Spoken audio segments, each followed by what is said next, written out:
Abrimos as portas do clube privado para recebermos Miguel Matos Chaves. Foi recentemente eleito presidente da Conselhia da Figueira da Foz do CDS-PP. Sr. Professor, obrigado por estar aqui connosco. Muito obrigado. Acha-se uma espécie de Dom Sebastião do CDS-PP na Figueira da Foz, que apareceu aqui num dia de bruma e vento, não é? Estamos nós na Figueira da Foz e de repente teve assim uma ideia fresca de se candidatar à Conselhia. Não, a história... E vai entender porque é que eu lhe faço esta pergunta, claro, logo, evidente. porque é que entra a matar, não é? Não, eu não tenho o espírito sebastianístico e quando eu aceitei ser candidato à Câmara foi porque os militantes da Figueira me pediram para eu ser candidato à Câmara, dadas as minhas raízes serem daqui. Portanto, o meu avô trabalhou cá durante 30 e tal anos, foi conservador do registro predial cá na Figueira, o meu pai e os meus tios nasceram na Figueira. E eu, durante muitos anos, vim para aqui passar as férias, e é uma cidade que eu adoro desde miúdo, portanto não é uma cidade estranha. De outra maneira não tinha aceito. Aquela coisa dos candidatos paraquedistas que vão ser candidatos não sei aonde, Não, que não têm ligações... político. Não. Mas, senhor professor, a quando dos debates para as eleições autárquicas, para as eleições locais, na Figueira da Foz, nos quais participou em 2, pelo menos, Exato.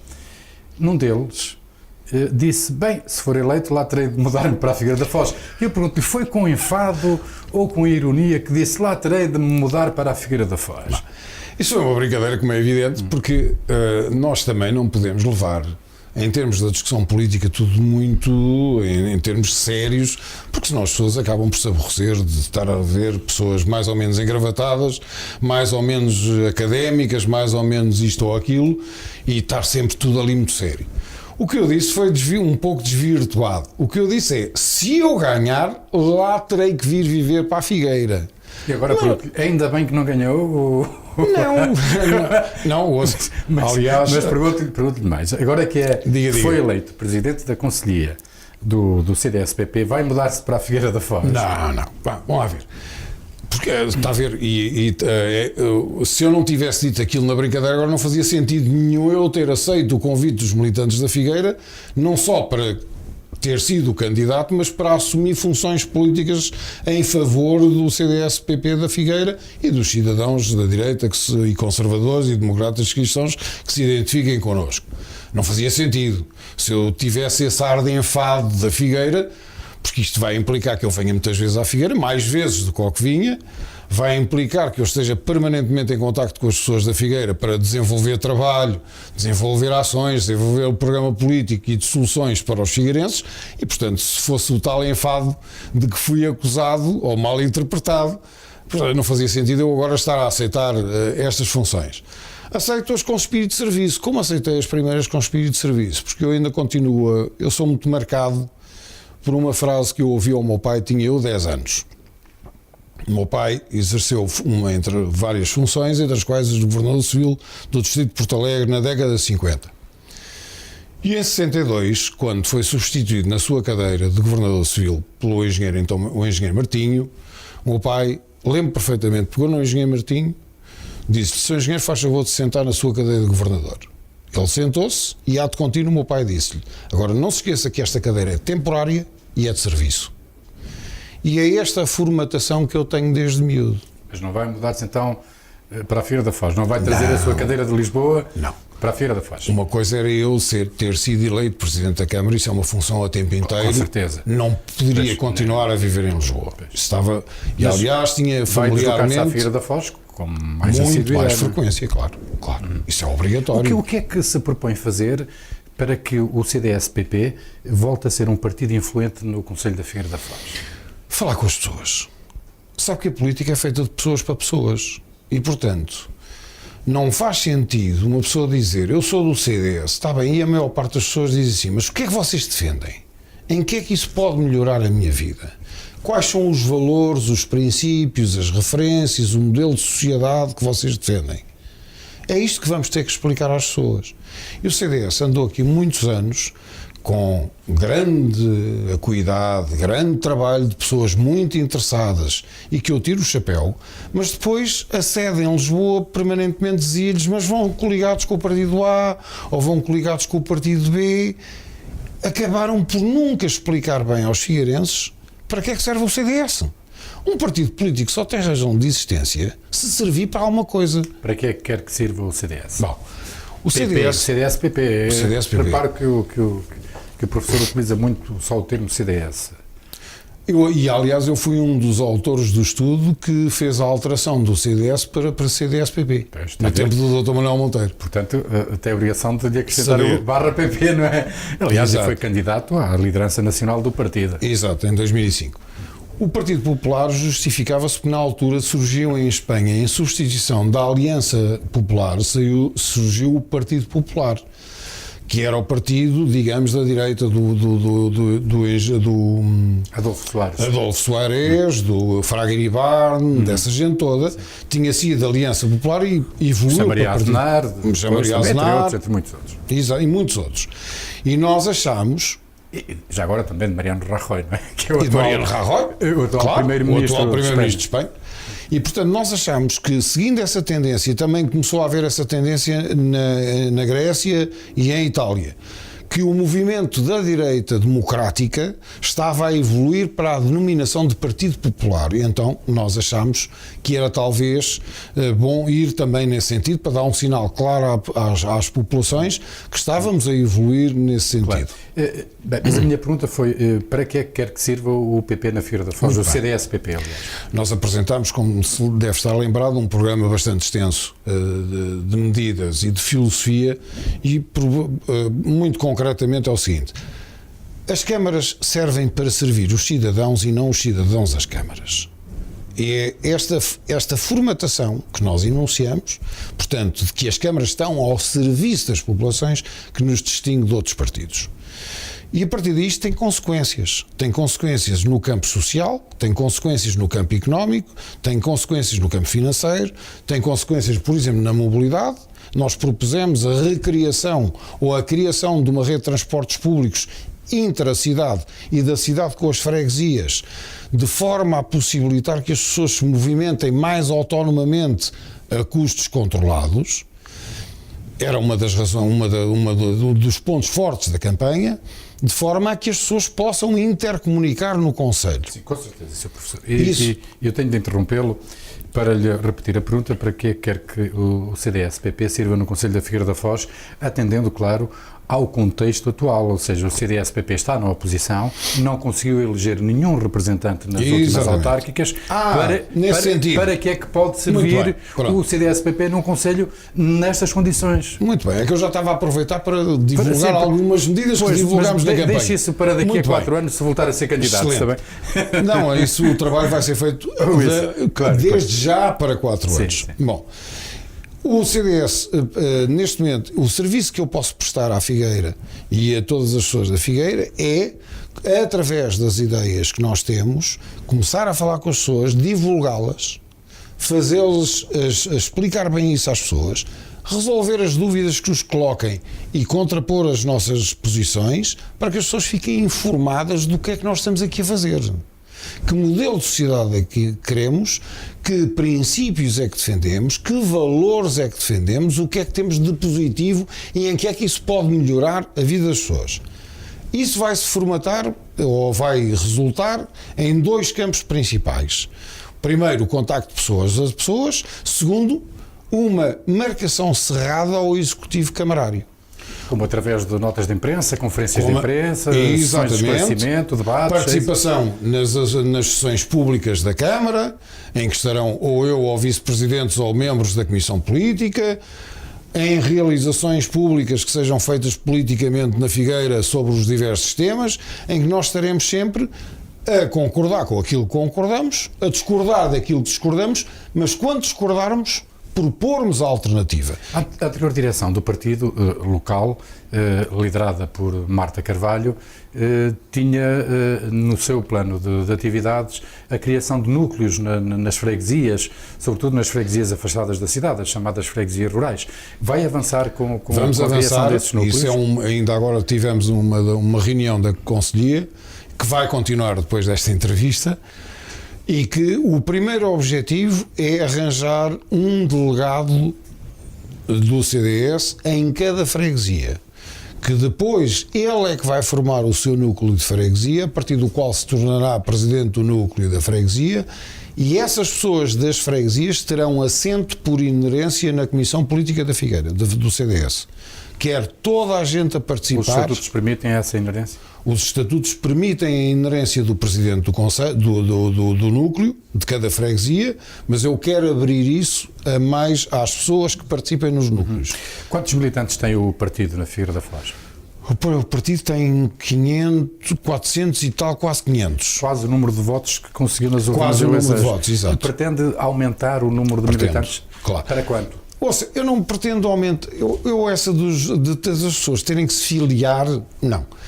As pessoas que concordarem connosco, filiam-se ou não, isso é um problema de consciência delas e de liberdade delas. O partido existe para servir as pessoas e não o contrário. Portanto, a nossa intenção é falar com as pessoas, e as pessoas que quiserem trabalhar connosco e acreditarem nos princípios e valores e de referências que nós acreditamos e no modelo social que queremos construir, deixar-lhes a liberdade de serem militantes ou não. Isso para mim... Mas as cotas também são uma fonte de financiamento dos partidos. Não? Mas isso... eu acredito... Para além dos votos. Eu acredito que noutros partidos sejam. No CDS nem sequer é obrigatório pagar cotas para se eleger ou ser eleito. Sr. Professor, o CDS na Figueira da Foz, pelo menos desde que eu me lembro, estou na Figueira da Foz há cerca de 18 anos, praticamente só dá sinais de vida quando se aproximam as eleições autárquicas. Muito bem. Pretende...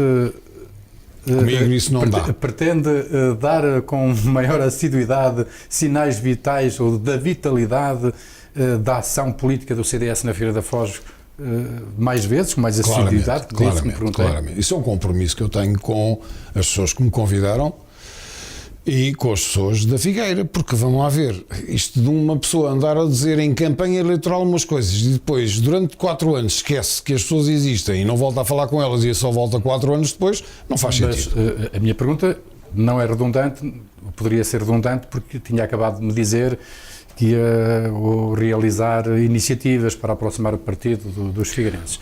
Quando eu falo em sinais de vida, é tornar públicas as ações e as iniciativas que o partido tem. Mas tem de tê-las para torná-las públicas também, não é? É evidente. Bom, e depois isso e se as não tornar públicas, se as tiver, também as pessoas não sabem, pelo menos tanto, as pessoas que estão a trabalhar. Exatamente. O que é que pretende fazer pretende fazer várias coisas. Através da comunicação social, das redes sociais? Através da comunicação social, continua a ser um fulcro importante de informação das pessoas, embora infelizmente os portugueses não leem tanto ou não veem tanta comunicação social como nós gostaríamos que fosse. Mas se calhar também consomem mais do que aquilo que muitas pessoas pensam. Também. Através das redes sociais, onde você, se calhar, e provavelmente muitos figueirenses têm visto as minhas intervenções, independentemente de eu ser Presidente da Conselhia ou independentemente de ter sido candidato à Figueira, faço permanentemente, porque eu tenho o dever, sabe, o professor Anélio Lopes, que foi o meu mentor, tanto académico, em vários graus, disse-me uma vez uma coisa. Perguntou-me assim: Miguel, o que é que nós levamos quando morremos? E eu fiquei aflito, olhei para ele e disse: professor, o nosso fato? E ele disse: não, estás enganado. O que nós levamos é aquilo que sabemos. E de duas uma, ou em vida transmitimos o que sabemos aos outros, ou o nosso saber foi completamente inútil. E este é o meu posicionamento. O que é que pretende transmitir com essa citação? Com esta citação eu pretendo transmitir o seguinte: juntar os conhecimentos das pessoas da equipa, transmiti-las à população, transmiti-las às pessoas sem preocupações se são do PS, são do PSD, são do PCP, isso a nós não nos interessa. Nós trabalhamos para pessoas. Transmitir aquilo que julgamos saber, aquilo que andamos a aprender, aquilo que estudamos. Transmitir às pessoas, pois as pessoas aderem ou não, conforme a sua vontade, que são livres. Claro. Em 15 segundos, o que é que aprendeu da sua candidatura à presidência da Câmara da Figueira da Foz em 2017, em outubro de 2017? Aprendi que este Conselho está um pouco parado. E isso faz-me pena porque eu assisti à Figueira no seu esplendor. Eu já sou um bocado antigo. Não tão antigo como você uma vez disse. Por lapso, seguramente, ou por informação exato, errónea que me foi transmitida. Informação deficiente. Pode ter sido uma das duas. Claro. Já agora, fica aqui, para ficar esclarecido, Que idade é que tem? Tenho 65 anos, nasci no dia 11 de novembro de 1952, para ficar claro de uma vez por todas. Pronto. Mas, como já sou algo antigo, assisti aos grandes momentos ainda da Figueira. Os festivais de cinema, as garreiadas no casino, os festivais que havia, as conferências e os congressos que havia na Figueira. Por interrompê-lo, quando a Figueira era ainda a rainha das praias de Portugal, não é isso? Exatamente. Sr. Professor, agora temos mesmo de, portanto, pelo menos aprendeu que a Figueira precisa de ser Precisa revitalizada. É isso que interpretou Exatamente. E que a ideia precisa se movimentar. Certo. Agora vamos concluir a entrevista com uma parte mais pessoal, mais intimista. De que tipo de literatura é que gosta?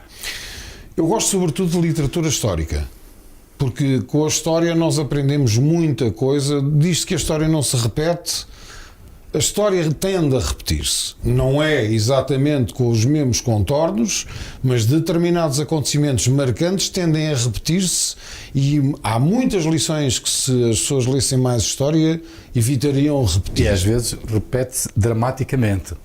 Exatamente. E mudando de assunto, e música? Música, eu gosto de todo o género de música. Gosto desde a música clássica até à música pop, rock. Há uma que a música eletrónica é o que eu não sou gosto. Duro de ouvido. não consigo. Não, pronto, também não se pode gostar de tudo, nem é obrigatório, de resto. Mas aquilo, para música, para mim, tem que ter melodia. Tem que ser facilmente entranhável, assimilável, não é? Assimilável. Que o ouvido goste de ouvir, não é? E é um ótimo passatempo. É para isso que serve o ouvido, não é? Exatamente. E cinema? Cinema... Que é os clássicos? Os clássicos, sobretudo os clássicos. O cinema para mim tem uma função: entreter-me, distrair-me do dia-a-dia. Portanto, então quer filmes que não façam pensar, porque não é isso que porque procura. isso já pensei muito, já penso se calhar demais. Portanto, E as viagens servem também para deixar de pensar, não é? Para contemplar, para descontrair. As viagens servem para nós aprendermos muito do que se passa noutros sítios. Sim, também. Alguma viagem... Tem alguma viagem que o tivesse marcado? Tem. Claramente. Salzburgo. Porque é indescritível. a Áustria? É na Áustria. Sim, mas porquê a Áustria? Mas eu digo, porque Salzburgo, você entra em Salzburgo, e para quem gosta de música, como eu gosto... Sobretudo música clássica, não é? E em particular a valsa. Ouça, é inacreditável, mas eu não lhe sei transmitir isto por palavras e provavelmente para os telespectadores também não entenderão muitos aquilo que eu vou dizer. Mas você entra em Salzburgo e sente música no ar. É uma cidade plasticamente linda, muito bonita, cheia de natureza por toda a volta. Está entre montanhas, portanto está num vale. É a cidade de Mozart. Tudo nas ruas está bem arranjado, cuidado, limpo. Depois há vários músicos espontâneos que tocam música por todo o lado e você sente, talvez muito influenciado por um filme que eu até hoje adoro e é o filme que mais me marcou em toda a minha vida. Alguns telespectadores vão ficar, e se calhar você também escandalizado, que é Música no Coração, que eu não dispenso de ver todos os anos, no Natal. É uma cidade de encanto. E essa é francamente... Foi a que marcou marca a viagem até que hoje. marcou Salzburgo, Áustria, a capital da música clássica. Exato. Cidade de Mozart. Sim, e uma cidade histórica e arquitetonicamente muito apelativa, não é? Mas, ao mesmo tempo, é uma cidade onde há uma grande faixa de gente nova, porque é uma cidade universitária. Sim. Sr. Professor, qual é o seu ídolo? Em termos de... absolutos ou relativos, se eu quiser, tenho históricos, políticos, sociais, culturais, em termos de desportivos, mas há alguém, só uma pessoa que lhe sirva de referência? Culturize isso, só uma pessoa não.